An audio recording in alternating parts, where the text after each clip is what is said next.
Same, pero iba. We are number 106.7 Energy FM Pangga.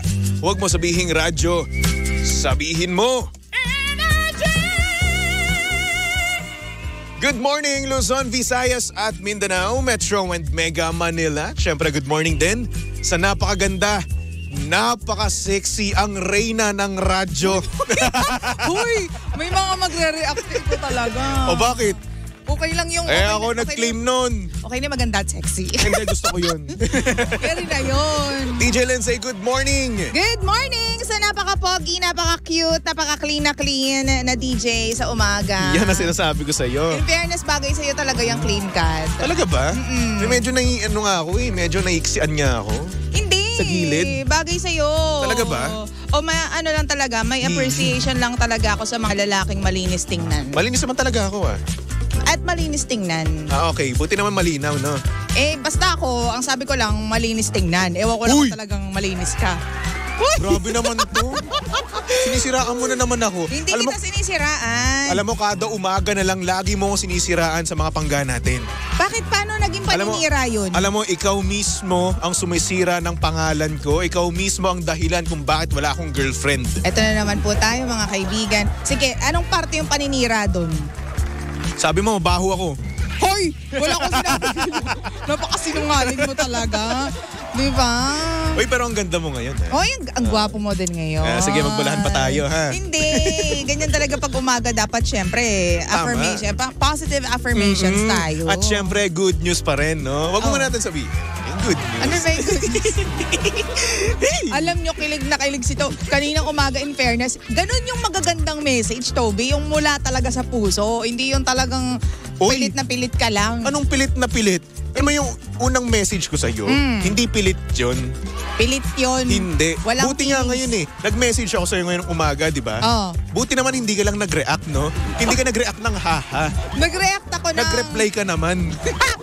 In fairness naman, appreciate ko talaga. Pero Salamat, feeling ko kung hindi kita minessage kagabi, hindi mo rin ako i-message ng umaga. Uy, i-message kita nun. We. Oo. O, kailan mo nakita yung letter? Kanina nga lang din, pagkagising ko.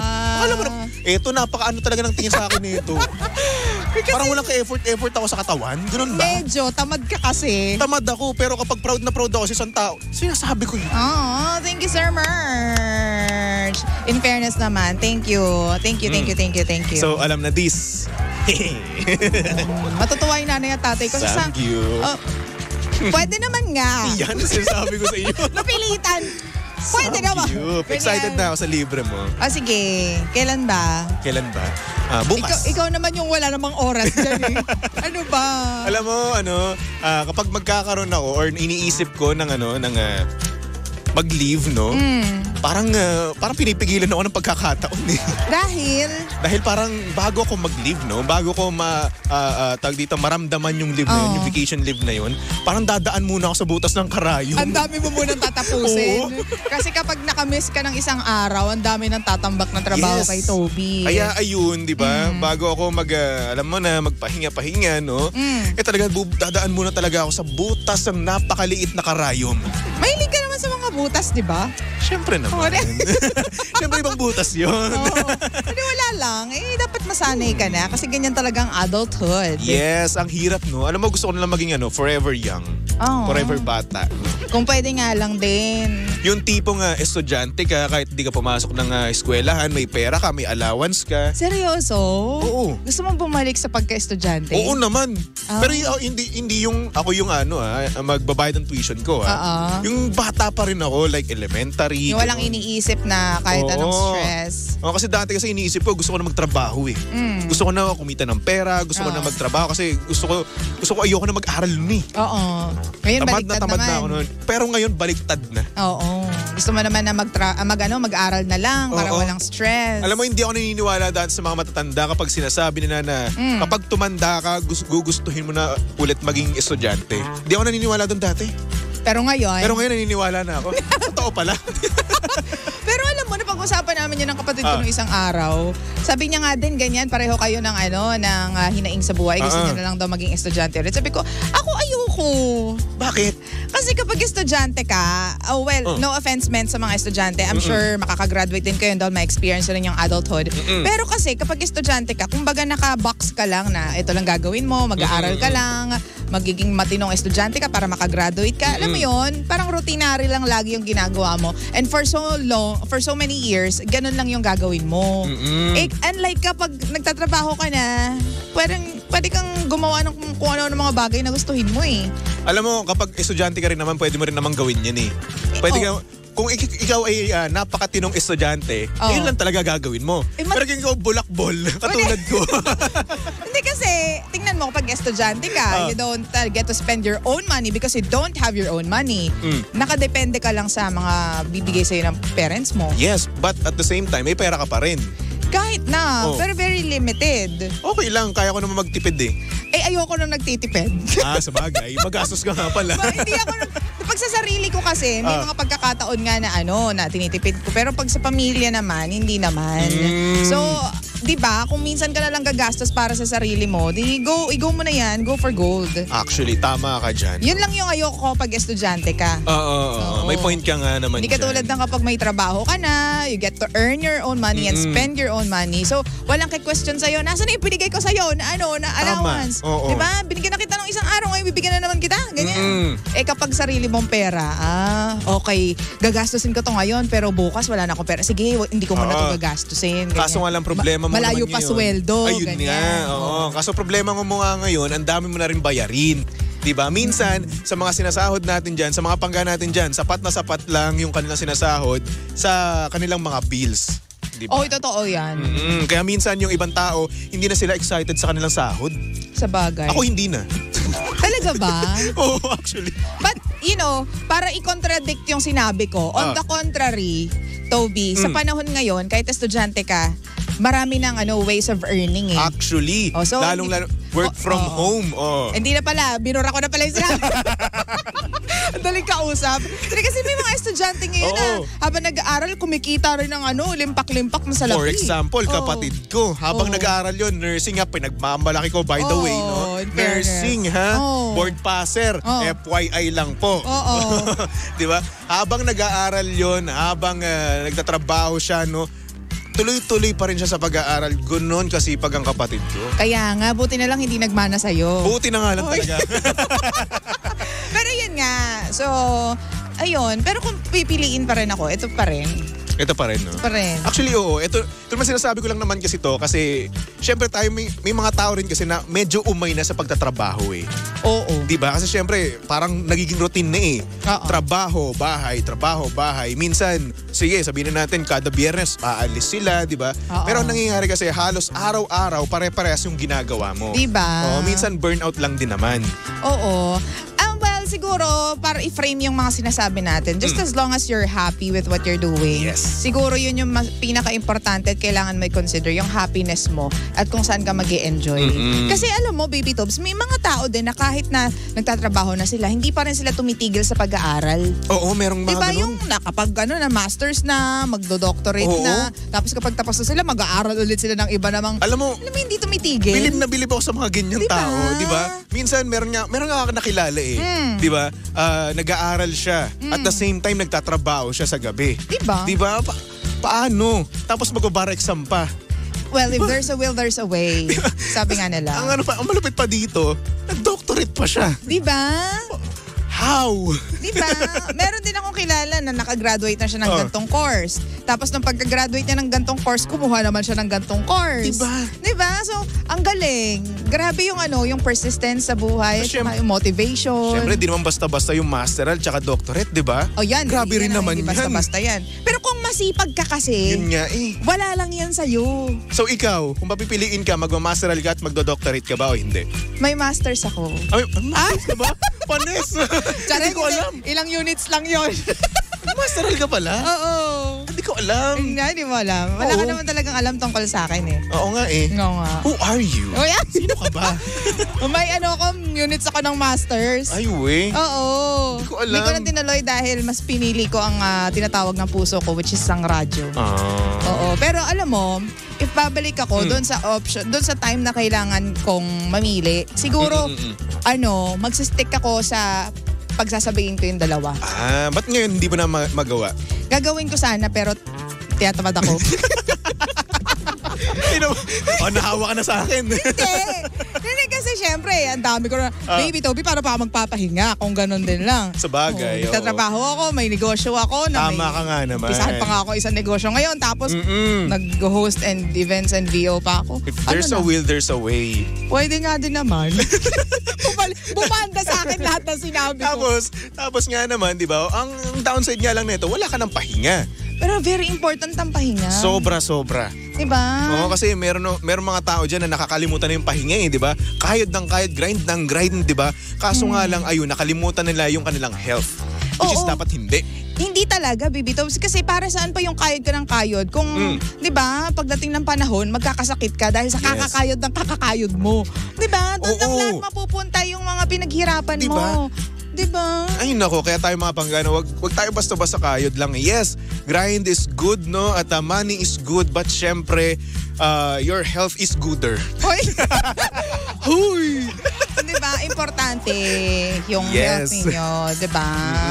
So ngayon na nga, so kung ako tatanungin mo naman ako, no? Ano bang tanong dapat? Gusto ko mag-aral ulit pero hindi na masteral. Gusto ko mag-culinary. Yun nga, ang sinabi mo na nga yan, culinary arts. Yes, gusto ko maging chef. Magluluto ka. Chef ka naman talaga. Chef na chef talaga ako. Chef ka? Chef ko rin. Yung chef na to, hindi naman matikman yung mga niluluto mo. Ano ba naman yung galing ka ng Cavite ng Sunday tapos magdala ka ng konti dito kasi alam mo Lunes magpo-programa tayo. Alam mo, ang pagkain, mas maganda yan kapag bagong luto. Yun yung mas maganda kainin dyan. Hindi yung kahapon niluto tapos iinit mo lang. Hindi, masarap pa rin siya pero hindi na ganun ka-fresh. Excuse me, Baby Toby, dadaan ako. Dumaan ka. Diba? May mga pagkain din na kapag niluto mo, kailangan mo siyang patagalin tapos i-ref, tapos iinit kasi mas masarap siya kapag ininit. May mga ganun pero syempre mas okay pa rin talaga yun kapag fresh from the stove. Well, depende. Sa appreciation na lang. Ganun na lang. Ayaw mo ba ng fresh? Freshly cooked? Ayaw mo ng ganun? Ayos lang. Ayos lang. Kasi hindi naman ako maarte sa pagkain kahit ininit mo na yan, okay lang sa akin. Yes, pero syempre mas better, di ba? Kapag gusto mo talagang matikman yung tunay na lasa kapag bagong luto, pag bagong hango. Ganun. Okay, sige, okay na din. Fresh. Di ba kasi yung menudo, mas masarap yan ang ininit mo kinabukasan. Diba niref mo, tapos iinit mo, sasangkot siya mo ulit. Mas masarap yan kapag ano. Ganito na lang ha. Kapag kakain ka sa restaurant, okay lang sa'yo na ima-microwave yung isa-serve sa'yo. Uy, may mga ganyan naman na resto. May mga ganyan pero dapat hindi. Dapat freshly cooked dapat yun. Dapat nga so hindi. Ngayon, tatanungin kita. Okay lang sa'yo na sabihin natin napakamahal ng restaurant, di ba? Magbabayad ka. Pero microwave yung isa-serve nila sa'yo. Okay lang sa'yo yun. Una sa lahat, hindi ko makakain yung microwave pag yun ang sinerve nila sa akin. Ayusin mo ulit. One more time. Napaka-piloso pa naman ito eh. Dalian mo. Huwag mo naman literalin eh. I-explain mo ulit. Mali kasi yung pagkakapresente. Okay, ganito ha. Detailed na. Okay. Pupunta ka ng restaurant. Papasok ka, bubuksan mo yung pinto. Pumasok na ako. Diba? Tapos, kakausapin mo yung hostess. Diba? Tapos, papaupuin ka sa upuan. Umupo ka ngayon. Tapos, lalapit sa'yo waitress. Diba? Tapos, kukunin yung order mo. Tapos, pagkakuha ng order mo, ibibigay dun sa chef. Diba? Tapos, pagkabigay sa chef, kukuha dun sa rep nila. Diba? Frozen, by the way. Frozen yung kukunin. Like for example, in-order mo beef. Beef, di ba? Hindi sila Wait. Frozen beef, di ba? Tapos ang gagawin nila, beef stew. Sabihin natin beef stew. Kapag umorder ka, saka pala kukunin ng chef yung frozen. Diba? Tapos so, ilalagay sa microwave. Ilalagay sa microwave, iinitin, tapos ilalagay sa plato, ipi-plating, di ba? Like for example, yung plating lang napakaganda. Hindi magmumukhang galing sa ref, di ba? So ngayon, isa-serve sa'yo yun. Di ba? Kakainin mo, okay sa'yo yun. Detail na yun Niluto nga, di ba? Niluto nung umorder ako. Di okay lang. Minicrowave niya. Minicrowave ba? Ang tanong, malalaman ko ba kung may microwave o niluto ng Siyempre fresh? Naman. Ganun ba ako kagaling para ma-distinguish yung... Ako, maano ko yun. Talaga? Oo. Ang galing mo naman. Siyempre, iba kasi yung lasa ng beef kapag microwave at saka sa freshly cooked. Ang taray mo naman sa part na Ako maluloko ko sa pagkain. Uy? Oo. Minsan nga nakakakain ako ng panis eh. Patay tayo dyan. Ay, ganun ako kalala, baby Toby. So parang maling tao yata yung kinakausap. Oo, ganyan. Nung isang araw lang, last week nga lang yata to eh. Akala ko isusugod na ako sa ospital. Pupunta na dapat ako sa ospital mag-isa. Kasi nasira yung tiyan ko. Kasi di ako tumitigil ng kakasuka. Kasi sira na yata yung nakain ko. Naku, patay tayo dyan. Diba, ang matangingots ko kasi yung tikoy kasi hindi ko alam na sobrang tagal na pala niya sa ref. Tapos niluto ko pa siya, natakam pa ako. Sabi ko, yes, may tikoy, may itlog, go, push. O pagkakain ko pag naubos ko yung 3 piraso, ay, ang sakit ng sikmura ko. Tapos tinanong ko sa nanay ko, makailan pa ba tong tikoy na to? Ito lang naman kinain ko. Mga 2 years na. Ang tagal na pala. So, alam mo kasi, bakit 2 years na? meron naman kasing label dun sa gilid, di ba? Tapos merong stamp din yan kung kailan yung date, expiration. No? Expiration. Nakakaloka. Kasi bakit nandito pa sa rep? Hindi ba na tinapon? Actually, may mga ganong mga Pilipino na kung saan, kahit napakatagal na nung pagkain, nasa ref pa din. Oo. Ewan ko ba, ba't ganyan yung mga, kasi kasalanan ko din. Ako naman yung nagbe-maintain ng ref. Pero kasi, nanghihinayang ako. Hindi ko naman nakita kasi na matagal na pala siya. Hindi ko rin chinek yung expiration date. Siguro tayo minsan kapag nakita natin yan sa ref, di ba? Kukunin lang natin tapos okay, nakain na. Ganyan nga. Mataho kasi tayo. Lalo na yung tamad ka kasing bumili. Ganyan. Kung ano na lang nasa ref, di ba? Pero alam mo ako, sa bahay namin, kapag kapatid ko, gagawa siya ng, like for example, French toast, di ba? Kailangan doon ng gatas. Gatas. Sa akin muna pinapatikim. Kasi ikaw yung malupit yung taste buds. Di ba? Chef Gordon Ramsay. In fairness naman talaga. Ang mga lalaki, mga ganyan. Kasi si Romel, naaalala ko, naiinis din siya kapag ang daming ang dami naming stuff sa ref, kasi hindi naman nagagamit. Sabi ko, huwag mo itapon yun, pwede pa natin gamitin yan. Pwede pang sauce yan sa susunod. Ay, wow. Oo. At tagal-tagal na yan, ba't di mo pa itapon? Sayang. So yun, wala siya itatapon yan, hindi siya makikinig sa akin. Tama nga naman kasi na dapat kapag ang tagal-tagal na, itapon na, di ba? Tapon na nga. Adiya yun. Ngayon wala nang laman yung ref namin. Konti na lang. Bumili ka na ng bago? Nakalaman? Bagong laman. Since mayaman ka naman, di ba? Bumili naman ako ng manok kahapon. And in fairness wala lang. Nagluluto kasi ako, di ba, tuwing pagkatapos kong mag-air. Wow. Nagluluto. Itanong mo kung ano niluto ko ano niluto mo? Fried chicken? Pastel. Pastel. Grabe ka naman sa fried chicken. Alam ko fried chicken. Wala na ako sa era ng fried kasi hindi na ma-appreciate ni Romel yung araw-araw na fried. Congratulations. Chicken pastel. Ang dami ko ng mga naluluto ngayon kasi ang dami na rin sa atin lang to Bago kasi ako buwi, nanonood ako sa YouTube. Nanonood ako na pwedeng iluto. Tama nga naman. Diba? Doon ka naman talaga matututo, di ba? Kasi kung hindi mo naman pag-e-effortan, di ba? Baka mamaya, imbes na masarapan yung mister mo, di ba? Baka mamaya, masuka pa. Yun nga, di ba, isang beses na lang kami kumakain sa isang araw, tapos ang sagwa pa nung iluluto ko. Diba? So, wag namang ganun. So, nire-research, ganyan. So, dumadaan ako sa hypermarket, bago umuwi, tapos yun, luto. At least yun, as in, alam kong fresh. Tama ka dyan. Oo. Dapat ang ingredients natin, fresh, no? Fresh. At eto tip lang din naman, Ninsay, no? Yung cooked meat, wag mo itatapat siya or itatabi sa raw meat. Oo naman. It's cross-contamination. Honest, I'm so matalino. Pero what if naka-container naman? Kahit na. Uy, fresh meat sa tsaka cooked meat, hindi dapat yun. Ang fresh meat nandun sa freezer dapat. Ganun. Fresh meat dapat nasa freezer. Dapat hiwalay sila. Oo, hiwalay talaga. So yun. Wala lang. Ko lang para sa mga pangga natin dyan, no? Kasi nga, dami ko rin naman napapanood mga ganyan-ganyan, no? So ayun, natutunan ko lang din naman. Fairness sa atin. Masyadong matalastas ang ating mga pinag-usapan ngayong araw na to. Pero speaking of mga pag-aaral na yan, kung anong plano mo ba, ganyan. May mga eskwelahan ngayon na as in canceled na yung kanilang face-to-face, baby Toby. Kasi nga naman napakainit. Alam mo kahapon, no? Nakita ko sa isang post sa Facebook, 47 lang naman degrees Celsius. Ano ulit? Celsius. 47 na sa Cavite mismo. Sa Cavite? Oo. Nanay ko sa sobrang init, di ba, nagpabili sa akin halo-halo. Oo, di ba kahapon, ino-orderan mo sila? Nagpabili sa akin ng halo-halo kasi naglinis daw siya ng bahay. Tas sobrang init niya daw talaga. Sobrang init. Alam mo, kung hindi ako nagkakamali, kahapon ang heat index natin dito sa Manila ay 45 degrees Celsius. Ngayong araw na to, ang sinabi, ang medyo nakikita nila is 44. degrees. 44. Bukas, 45 ulit.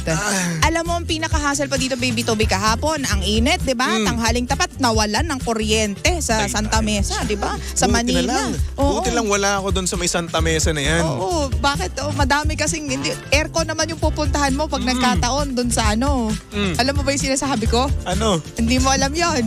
Alam ko yun, yung tabi ng mall. Hindi lang yon. Alam ko madami doon. Madami din doon sa mga doon. Oo. Anyway. Kasi nga naman, palagi ka nandun. Malamang doon ako nakatira. Oo nga.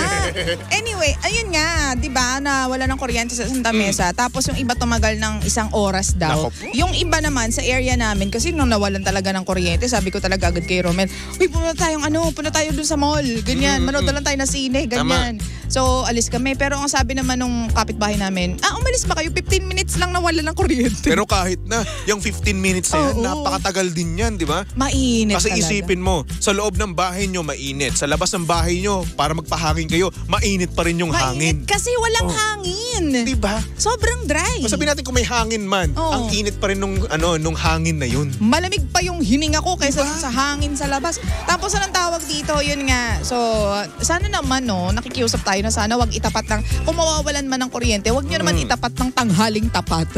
Diba? Yung mga nasa second floor pa man din kami. So, alam mo yung tirik ng araw noon, bandang alauna, 2:00. Diyos ko po, sobrang init. So, ito na yung time talaga, tulad ng pinag-uusapan natin, na bumili tayo ng mga portable na generator. Yung enough lang para, alam mo yun, umandar yung electric fan. Yes. Madami na ngayon yan sa online shop. Oo, madami na. Oo, sabihin na natin medyo may kamahalan pero good investment naman to. As in, good investment. Lalo na ngayon, ay nako, heat stroke ang aabutin nyo. Oo. Tsaka ito na nga, speaking of yung mga nag-cancel na nga ng araw ng klase for today, Wednesday. Ito sa Manila, yung face-to-face classes, lahat ng levels, public and private, wala na pong pasok. Pasay City, wala na pong face-to-face classes sa lahat ng levels, public and private. Sa Taysan, Batangas, wala ding face-to-face classes in all levels, public and private. Ito pa meron dyan, Baby Toby, San Fernando, Pampanga. San Fernando, Anong Pampanga? Ayusin mo. Pampanga. Ayan, no face-to-face classes. Tapos Angeles, Pampanga, Dipolog, Zamboanga del Norte, Oriental, Mindoro, General Trias, Cavite. Uy, Cavite. Yes, wala tayong pasok. Hoy, Gen 3, hindi sinabing Hindi, malapit lang sa sa Cavite. Pero for sure din naman, wala wala rin naman. Kasi nga, ang init nga ngayon sa Cavite rin. Oo. Grabe init doon, promise. Hoy, pero dito nakalagay hindi to all levels Sa General Trias Cavite, no face-to-face classes, kinder to senior high school. Tapos ganun din sa Oriental Mindoro, preschool to senior high school. College, mga solar boys, gano'n. Mga college, eto na, water resistant na, heat resistant pa. Diba? Solar boys, solar girls. Diba? Unite! Mga college student, kawawa naman. Talaga. Wala naman magagawa, diba? Gano'n naman talaga. Kapag college student tayo, diba? Ganyan talaga tayo. Dapat immune tayo sa mga ganyang bagay. True. Diba? Sa Malabon din yata, wala nang pasok. Nag-cancel na sila. Sana mga trabaho din, nagka-cancel. Remote, kapag pwede mong gawin yung trabaho mo naman sa bahay. Pwede yung ganun. Remote na lang. Sana naman, Anyway, mga pangga, susunod na napakaganda, napaka-sexy DJ Lindsay para sa programang Lihim ng Liham. And of course, nakasama mo at nakalandian ng hot baby boy ng radyo.